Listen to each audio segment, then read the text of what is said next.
Divine One, I have something to discuss with you, if it's not too much trouble. Oh? No, it's no trouble at all. But first, you can loosen up a little. I don't bite, I promise. Of course. Forgive me. I've been working up the courage to ask you about this. See, I love rare critters, and I especially love dragons. So, you think of me as a rare critter? Well, you're rare at least. You're the world's only divine dragon. So I was hoping you'd help me understand your species a little better. Wow. What's wrong? Nothing. Please, go ahead. All right, I'll cut to the chase then. Tell me, what is a typical day like for you? Let's see. Someone wakes me up in the morning. I eat breakfast. I train until noon. I live like a normal person, to be honest. Is that helpful? Very. Basic activity is much like that of an average human. Wait, are you writing all this down? Of course. This is excellent material for the book I'm working on about you. Book? You don't think that's a little much? What do you mean? Future generations deserve to know all about the divine dragon. I guess so.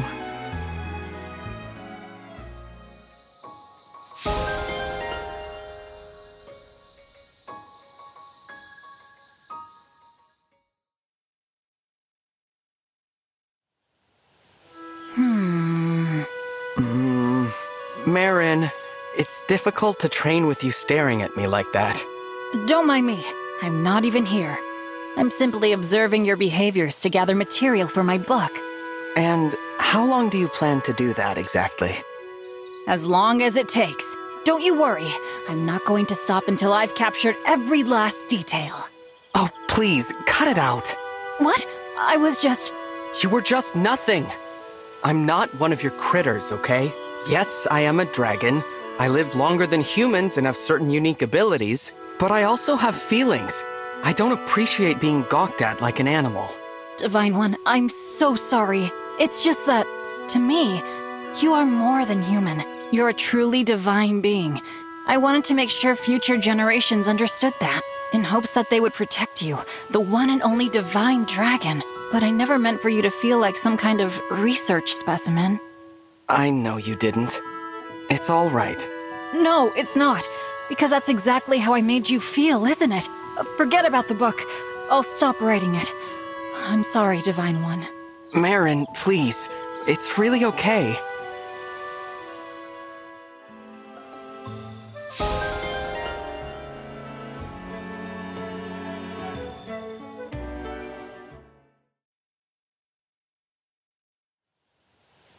Merrin, listen. I'm sorry for blowing up at you the other day. Blowing up is a bit strong. I didn't understand that you were observing me so closely because you genuinely care. No, I was in the wrong, not you. I was completely oblivious to how my actions made you feel.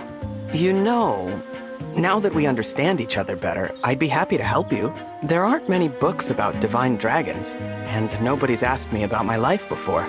You want to fill that gap, help people learn about me. I can see the value in that. What I'm trying to say is, please, observe to your heart's content. Really? You mean it? I mean it. Thank you, Divine One. I really appreciate that. When I'm observing you, I forget about all the stress and worry. Everything bad slips away. I just feel joyful. And I want to share that joy with others, you know? You're truly one of a kind, Merrin. Maybe I should write a book about you. You flatter me, Divine One. I do have a request. Stop thinking of me as more than human, all right? I may be the only divine dragon, but hey, you're one of a kind too. You make a good point. I guess we're both rare critters, aren't we? Exactly. Oh, and also, I want to be the first to read this book of yours. Of course. I can't think of anyone better to fact-check it.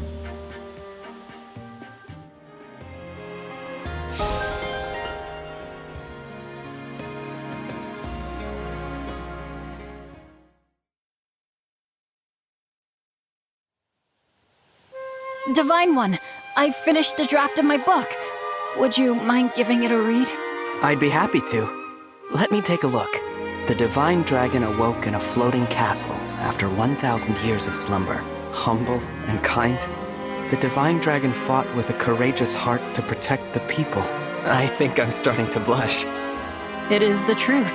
The divine dragon can live thousands of years and possesses powers that humans do not. However, this dragon's habitat and behaviors are no different than those of a typical human.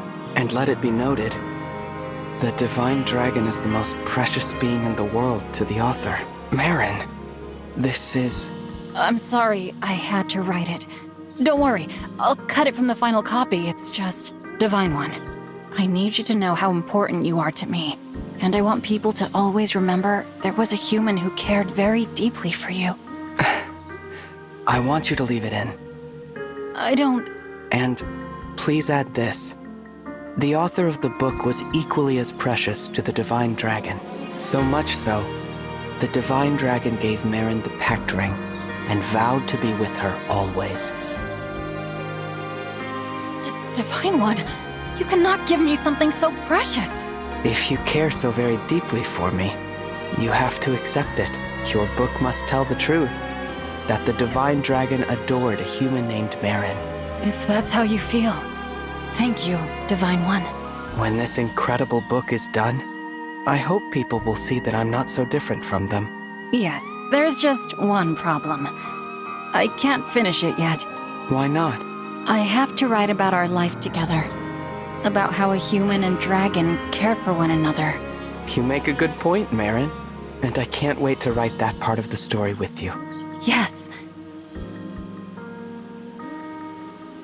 I adore you, Divine One. The stories we write together will be told for thousands of years.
Fire Emblem Engage.